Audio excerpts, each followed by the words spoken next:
ಕಣ್ಣು ಕೋರೈಸುವ ದೃಶ್ಯ. ಮೈಸೂರಿನ ವಿಶ್ವವಿಖ್ಯಾತ ಜಂಬೂ ಸವಾರಿಯ ರೋಮಾಂಚನಕಾರಿ ದೃಶ್ಯವಿದು. ನವರಾತ್ರಿಯ 9ನೇ ದಿನವಾದ ಗುರುವಾರ ಮೈಸೂರಿನಲ್ಲಿ ಜಂಬೂ ಸವಾರಿ ನೋಡೋದಕ್ಕೆ ಲಕ್ಷಾಂತರ ಜನರು ಹರಿದು ಬಂದಿದ್ರು.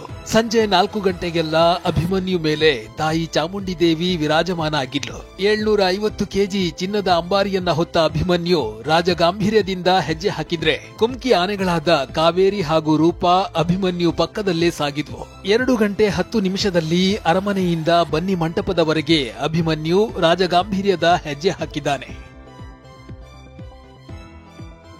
8ನೇ ಬಾರಿಗೆ ಸಿಎಂ ಸಿದ್ದರಾಮಯ್ಯ ಜಂಬೂ ಸವಾರಿಗೆ ಚಾಲನೆ ನೀಡಿದರು. ಡಿಸಿಎಂ ಡಿಕೆಶಿ, ಜಿಲ್ಲಾ ಉಸ್ತುವಾರಿ ಸಚಿವ ಮಹದೇವಪ್ಪ, ರಾಜವಂಶಸ್ಥ ಯದುವೀರ್ ಒಡೆಯರ್ ಸೇರಿದಂತೆ ಹಲವರು ಸಾಥ್ ನೀಡಿದರು. ಲಕ್ಷಾಂತರ ಜನರು ಈ ರೋಮಾಂಚನಕಾರಿ ಕ್ಷಣವನ್ನ ಕಣ್ತುಂಬಿಕೊಂಡ್ರು. ಈ ವೇಳೆ ನೂಕುನುಗ್ಗಲು ಉಂಟಾಗಿತ್ತು. ಜನರನ್ನ ನಿಯಂತ್ರಿಸಲು ಪೊಲೀಸರು ಲಘು ಲಾಠಿ ಪ್ರಹಾರ ನಡೆಸಿದರು.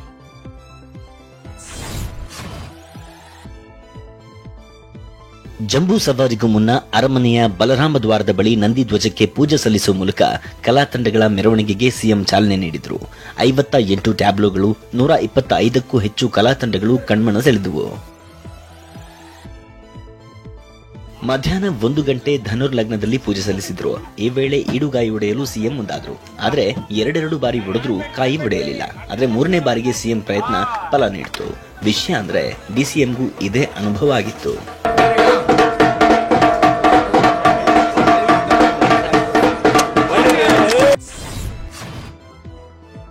ಅಕ್ಟೋಬರ್ 2ರ ಗುರುವಾರ ಗಾಂಧಿ ಜಯಂತಿ ಹಿನ್ನೆಲೆ ಸಿಎಂ ಸಿದ್ದರಾಮಯ್ಯ ಗಾಂಧಿ ಪ್ರತಿಮೆಗೆ ಮಾಲಾರ್ಪಣೆ ಮಾಡಿದರು.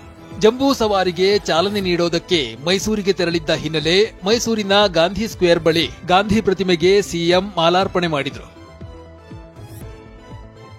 ಇದೇ ವೇಳೆ ಮಾಜಿ ಪ್ರಧಾನಿ ದಿವಂಗತ ಲಾಲ್ ಬಹದ್ದೂರ್ ಶಾಸ್ತ್ರಿಯವರ ಜನ್ಮದಿನವನ್ನು ಆಚರಿಸುತ್ತಿದ್ದೇವೆ ಅಂತ ಸಿಎಂ ಸಿದ್ದರಾಮಯ್ಯ ಹೇಳಿದರು. ಶಾಸ್ತ್ರಿಯವರು ಅತ್ಯಂತ ಪ್ರಾಮಾಣಿಕ ವ್ಯಕ್ತಿಯಾಗಿದ್ರು. ಅವರ ಮಾರ್ಗದರ್ಶನದಲ್ಲಿ ನಡೆಯುವ ಶಕ್ತಿ ಕೊಡಲಿ ಅಂತ ಪ್ರಾರ್ಥನೆ ಮಾಡ್ತೇನೆ ಎಂದರು. ಇದೇ ಸಂದರ್ಭದಲ್ಲಿ ಲಾಲ್ ಬಹದ್ದೂರ್ ಶಾಸ್ತ್ರಿ ಅವರು ಕೂಡ ಮಾಜಿ ಪ್ರಧಾನಮಂತ್ರಿಗಳು, ಅವರ ಜನ್ಮದಿನೋತ್ಸವವನ್ನು ಕೂಡ ಆಚರಣೆ ಮಾಡ್ತಾ ಇದ್ದೀವಿ. ಅವರ ಆತ್ಮಕ್ಕೂ ಕೂಡ ಶಾಂತಿ ದೊರಕಲಿ, ಮತ್ತೆ ಅವರು ಮಾರ್ಗದರ್ಶನದಲ್ಲಿ ಅತ್ಯಂತ ಪ್ರಾಮಾಣಿಕವಾದಂತ ವ್ಯಕ್ತಿ, ಅದರಿಂದ ಅವರ ಮಾರ್ಗದರ್ಶನದಲ್ಲಿ ನಡೀತಕ್ಕಂಥ ಶಕ್ತಿ ಕೊಡಲಿ ಅಂತೇಳಿ ಪ್ರಾರ್ಥನೆ ಮಾಡ್ತೀನಿ. ರಾಷ್ಟ್ರೀಯ ಸ್ವಯಂ ಸೇವಕ್ ಸಂಘಕ್ಕೆ 100 ವರ್ಷ ತುಂಬಿದೆ. ಬುಧವಾರ ದೆಹಲಿಯಲ್ಲಿ ನಡೆದ ಆರ್ಎಸ್ಎಸ್ನ ಶತಮಾನೋತ್ಸವ ಕಾರ್ಯಕ್ರಮದಲ್ಲಿ ಭಾಗಿಯಾಗಿದ್ದ ಪ್ರಧಾನಿ ಮೋದಿ ಅಂಚೆ ಚೀಟಿ ಹಾಗೂ 100 ರು ಮೌಲ್ಯದ ನಾಣ್ಯ ಬಿಡುಗಡೆ ಮಾಡಿದ್ದಾರೆ.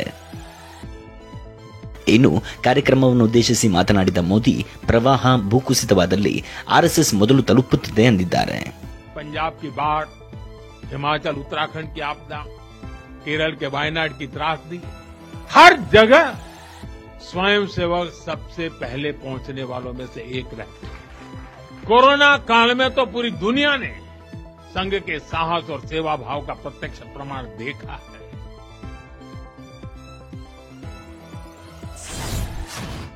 ಆರ್ಎಸ್ಎಸ್ ಶತಮಾನೋತ್ಸವ ಕಾರ್ಯಕ್ರಮದಲ್ಲಿ ನೆರೆ ದೇಶಗಳಲ್ಲಿ ಸರ್ಕಾರದ ವಿರುದ್ಧ ನಡೆದ ಹಿಂಸಾತ್ಮಕ ಪ್ರತಿಭಟನೆ ಬಗ್ಗೆ ಮಾತನಾಡಿದ್ದಾರೆ.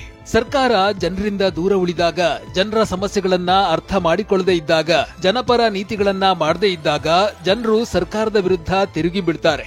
ಆದ್ರೆ ಹಿಂಸಾತ್ಮಕ ಪ್ರತಿಭಟನೆಯಿಂದ ಯಾರಿಗೂ ಲಾಭವಾಗದು. ಇಂಥ ಕ್ರಾಂತಿಗಳ ಉದ್ದೇಶ ಈಡೇರಿದ ಉದಾಹರಣೆ ಇತಿಹಾಸದಲ್ಲಿ ಇಲ್ಲ ಎಂದಿದ್ದಾರೆ. ಜನತಾ ಕಿ ಅವಸ್ಥಾओं को ध्यान में रखकर नीतियां नहीं बनती तो असंतोष रहता है, परंतु उस असंतोष को इस प्रकार व्यक्त होना, ये किसी के लाभ की बात नहीं है. ಆರ್ಎಸ್ಎಸ್ ಹೊಗಳಿದ ಪ್ರಧಾನಿ ಮೋದಿ ವಿರುದ್ಧ ಕಾಂಗ್ರೆಸ್ ಎಂಎಲ್ಸಿ ಬಿಕೆ ಹರಿಪ್ರಸಾದ್ ವಾಗ್ದಾಳಿ ನಡೆಸಿದ್ದಾರೆ. ಇದು ಸ್ವತಂತ್ರ ಭಾರತದ ಇತಿಹಾಸದಲ್ಲಿ ಕರಾಳ ದಿನ ಅಂದಿದ್ದಾರೆ.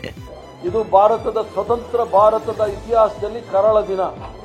ಯಾಕಂದ್ರೆ ಯಾವ ಆರ್ಎಸ್ಎಸ್ ಅದರ ವಿರುದ್ಧ ಸರ್ದಾರ್ ವಲ್ಲಭಭಾಯ್ ಪಟೇಲ್ರವರು ನಿಷೇಧ ಮಾಡಿದ್ರು, ಕಾರಣ ಇಷ್ಟೇ, ಅವರ ದ್ವೇಷ ರಾಜಕಾರಣದಿಂದ ಮಹಾತ್ಮ ಗಾಂಧಿ ಅವರ ಹತ್ಯೆ ಆಗಿದೆ ಅಂತೇಳಿ ಅವರ ನಿಷೇಧ ಮಾಡಿದ್ರು. ಈ ದೇಶದಲ್ಲಿ 3 ಬಾರಿ ಅವರ ಆ ಸಂಘಟನೆಯನ್ನ ನಿಷೇಧ ಮಾಡಿದೆ. ನಿಷೇಧಿತ ಸಂಘಟನೆಯನ್ನ ಆಚರಣೆ ಮಾಡೋದು ಪ್ರಧಾನಮಂತ್ರಿಗೆ ಶೋಭೆ ತರ್ತಕ್ಕಂಥದ್ದಲ್ಲ. ವಿಜಯದಶಮಿ ಹಿನ್ನೆಲೆ ಬೆಂಗಳೂರಿನಲ್ಲಿ ಆರ್ಎಸ್ಎಸ್ ಕಾರ್ಯಕ್ರಮ ನಡೆದಿದೆ. ಕಾರ್ಯಕ್ರಮದಲ್ಲಿ ಬಿಜೆಪಿ ನಾಯಕರಾದ ಆರ್ ಅಶೋಕ್, ಪಿಸಿ ಮೋಹನ್, ತೇಜಸ್ವಿ ಸೂರ್ಯ ಗಣವೇಷಧಾರಿಗಳಾಗಿ ಭಾಗಿಯಾಗಿದ್ದರು. ಬಿಜೆಪಿ ನಾಯಕರು ಗಣವೇಷ ಧರಿಸಿದ ಬಗ್ಗೆ ಪ್ರತಿಕ್ರಿಯಿಸಿರುವ ಡಿಸಿಎಂ ಡಿಕೆ ಶಿವಕುಮಾರ್, ಅವರ ಪಾರ್ಟಿ ಅವರು ಏನ್ ಬೇಕಾದ್ರೂ ಮಾಡಿಕೊಳ್ಳಲಿ, ಅದು ನಮ್ಗೆ ಯಾಕೆ ಎಂದಿದ್ದಾರೆ. ಪಾರ್ಟಿದವ್ರು ಏನ್ ಬೇಕಾದ್ರೂ ಮಾಡ್ಕೊಳ್ಳಿರಿ, ನನಗೆ ಯಾಕೆ ಅದು ಬೇಕು. ಮಹಾತ್ಮ ಗಾಂಧೀಜಿಯವರು ಹೇಳಿದ್ರು, ರಘುಪತಿ ರಾಘವ ರಾಜ ರಾಮ್ ಪತಿತ ಪಾವನ ಸೀತಾರಾಮ್. ಗಾಂಧಿ ಈಶ್ವರ ಹಲ್ಲ ತೇರೆ ನಾಮ. ಅವ್ರು ಹೇಳಿದ್ರು, ಅವ್ರು ಅಲ್ಲ ಅಂತ ಮಾತಾಡ್ತಾರ? ಗಾಂಧೀಜಿ ಅವ್ರು ಹೇಳಿದ್ದ ಹೇಳ್ತಾರ? ಅವರು ಬಿಜೆಪಿಯವರು ಅಲ್ಲ ಬಗ್ಗೆ ಮಾತಾಡ್ತಾರ? ಮಹಾತ್ಮ ಗಾಂಧಿಯವರು ರಾಷ್ಟ್ರೀಯ ಸ್ವಯಂ ಸೇವಕ ಸಂಘವನ್ನ ಸರ್ವಾಧಿಕಾರಿ ದೃಷ್ಟಿಕೋನ ಹೊಂದಿರುವ ಕೋಮು ಸಂಸ್ಥೆ ಅಂತ ಕರೆದಿದ್ದಾರೆ ಅಂತ ಕಾಂಗ್ರೆಸ್ ಹೇಳಿದೆ. ಈ ಬಗ್ಗೆ ಕಾಂಗ್ರೆಸ್ ನಾಯಕ ಜೈರಾಮ್ ರಮೇಶ್ ಎಕ್ಸ್ನಲ್ಲಿ ಗಾಂಧೀಜಿ ಆಪ್ತ ಪ್ಯಾರೇಲಾಲ್ ಬರೆದ ಪುಸ್ತಕದ ಕೆಲವು ಪುಟಗಳನ್ನು ಹಂಚಿಕೊಂಡಿದ್ದಾರೆ. ಮಹಾತ್ಮ ಗಾಂಧಿ ಕುರಿತು ಪ್ಯಾರೇಲಾಲ್ ಬರೆದಿರುವ Mahatma Gandhi the last phase ಪುಸ್ತಕದ 2ನೇ ಸಂಪುಟದ 40ನೇ ಪುಟದಲ್ಲಿ ಗಾಂಧಿ ಮತ್ತು ಸಹೋದ್ಯೋಗಿ ನಡುವಿನ ಸಂಭಾಷಣೆ ವೇಳೆ ಗಾಂಧಿ ಆರ್ಎಸ್ಎಸ್ ಅನ್ನ ಕೋಮು ಸಂಸ್ಥೆ ಅಂತ ಕರೆದಿದ್ದಾರೆ ಎಂದಿದ್ದಾರೆ. ಉಸಿರಾಟದ ತೊಂದರೆಯಿಂದ ಬೆಂಗಳೂರಿನ ಖಾಸಗಿ ಆಸ್ಪತ್ರೆಯಲ್ಲಿ ಚಿಕಿತ್ಸೆ ಪಡೆಯುತ್ತಿರುವ ಎಐಸಿಸಿ ಅಧ್ಯಕ್ಷ ಮಲ್ಲಿಕಾರ್ಜುನ ಖರ್ಗೆ ಅವರಿಗೆ ಫೇಸ್ ಮೇಕರ್ ಅಳವಡಿಕೆ ಮಾಡಲಾಗಿದೆ. ಪೇಸ್ ಮೇಕರ್ ಪ್ರಕ್ರಿಯೆ ಬಳಿಕ ಖರ್ಗೆ ಅವರ ಆರೋಗ್ಯ ಸ್ಥಿರವಾಗಿದೆ ಅಂತ ಸಚಿವ ಪ್ರಿಯಾಂಕ್ ಖರ್ಗೆ ಮಾಹಿತಿ ನೀಡಿದ್ದಾರೆ. ಇನ್ನು ಪ್ರಧಾನಿ ಮೋದಿ ದೂರವಾಣಿ ಕರೆ ಮಾಡಿ ಖರ್ಗೆ ಅವರ ಯೋಗಕ್ಷೇಮ ವಿಚಾರಿಸಿದ್ದಾರೆ. ಶೀಘ್ರ ಗುಣಮುಖರಾಗಲಿ ಅಂತ ಮೋದಿ ಹಾರೈಸಿದ್ದಾರೆ. ಬುಧವಾರ ಬೆಂಗಳೂರಿನ ಓರಿಯನ್ ಮಾಲ್ನಲ್ಲಿ ಕಾಂತಾರ ಸಿನಿಮಾದ ಪ್ರೀಮಿಯರ್ ಶೋ ಆಯೋಜಿಸಲಾಗಿತ್ತು. ನಟ ನಿರ್ದೇಶಕ ರಿಷಬ್ ಶೆಟ್ಟಿ, ಪತ್ನಿ ಪ್ರಗತಿ ಹಾಗೂ ನಟಿ ರುಕ್ಮಿಣಿ ವಸಂತ್ ಜೊತೆಯಾಗಿ ಸಿನಿಮಾ ವೀಕ್ಷಿಸಿದ್ರು. ಸಿನಿಮಾ ನೋಡಿ ಹೊರಬಂದ ರಿಷಬ್ ಪತ್ನಿ ಪ್ರಗತಿ ಭಾವುಕರಾಗಿ ಪತಿಯನ್ನ ಅಪ್ಪಿಕೊಂಡಿದ್ದಾರೆ. ಇತ್ತ ಮಂಗಳೂರಿನ ಪ್ರಭಾ ಥಿಯೇಟರ್ ಅಂಗಳದಲ್ಲಿ ಕಾಂತಾರ ನಟ ರಾಕೇಶ್ ಪೂಜಾರಿ ಕಟೌಟ್ ಅಳವಡಿಸಲಾಗಿದೆ. ಈ ಮೂಲಕ ರಾಕೇಶ್ ಸ್ನೇಹಿತರು ಗೆಳೆಯನ ಕೊನೆಯ ಸಿನಿಮಾವನ್ನ ಸೆಲೆಬ್ರೇಟ್ ಮಾಡಿದ್ದಾರೆ.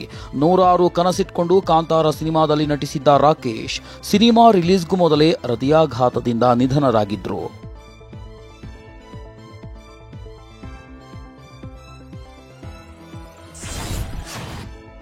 ಐಸಿಸಿ ಮಹಿಳಾ ಏಕದಿನ ವಿಶ್ವಕಪ್ ಟೂರ್ನಿ ಭಾರತ ಪಾಕಿಸ್ತಾನ ಮಹಿಳಾ ಕ್ರಿಕೆಟ್ ಪಂದ್ಯದಲ್ಲೂ ಪಾಕ್ ಆಟಗಾರ್ತಿಯರ ಜೊತೆ ಹ್ಯಾಂಡ್ಶೇಕ್ ಮಾಡದಿರಲು ನಿರ್ಧರಿಸಲಾಗಿದೆ. ಈ ಬಗ್ಗೆ ಬಿಸಿಸಿಐ ಉನ್ನತ ಮೂಲಗಳಿಂದ ಮಾಹಿತಿ ಲಭ್ಯವಾಗಿದೆ. ಭಾನುವಾರ ಭಾರತ ಪಾಕ್ ನಡುವೆ ಪಂದ್ಯ ನಡೆಯಲಿದ್ದು ಮ್ಯಾಚ್ ರೆಫರಿ ಜೊತೆಗಿನ ಫೋಟೋಶೂಟ್ ಕೂಡ ಇರುವುದಿಲ್ಲ ಎನ್ನಲಾಗಿದೆ. ಭಾರತ ಪಾಕ್ ಬೆಳವಣಿಗೆ ಬಗ್ಗೆ ಪ್ರತಿಕ್ರಿಯೆ ನೀಡಿರುವ ಎಬಿ ಡಿವಿಲಿಯರ್ಸ್, ಕ್ರೀಡೆ ರಾಜಕೀಯದ ನಡುವೆ ಅಂತರ ಇರಲಿ ಎಂದಿದ್ದಾರೆ. ನಕ್ವಿಯಿಂದ ಟ್ರೋಫಿ ಸ್ವೀಕರಿಸದ ಭಾರತದ ಆಟಗಾರರ ನಿಲುವಿಗೆ ವಿರೋಧ ವ್ಯಕ್ತಪಡಿಸಿದ್ದಾರೆ.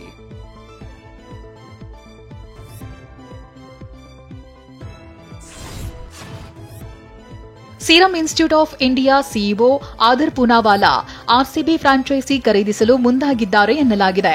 ಪೂನಾವಾಲಾ ಸಾಮಾಜಿಕ ಮಾಧ್ಯಮದಲ್ಲಿ ಪೋಸ್ಟ್ ಒಂದನ್ನು ಹಂಚಿಕೊಂಡಿದ್ದು, ಇದು ಆರ್ಸಿಬಿ ಖರೀದಿಸಲು ಆಸಕ್ತಿ ಹೊಂದಿರಬಹುದು ಎಂಬ ಊಹಾಪೋಹಕ್ಕೆ ಕಾರಣವಾಗಿದೆ.